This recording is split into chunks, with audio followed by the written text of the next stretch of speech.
पिण्डजप्रवरारूढा चण्डकोपास्त्रकैर्युता प्रसादं तनुते मह्यं चन्द्रघण्टेति विश्रुता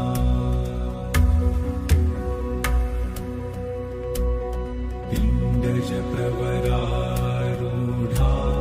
चण्डकोपास्त्रकैर्युता प्रसादं तनुते मह्यं चन्द्रघण्टेति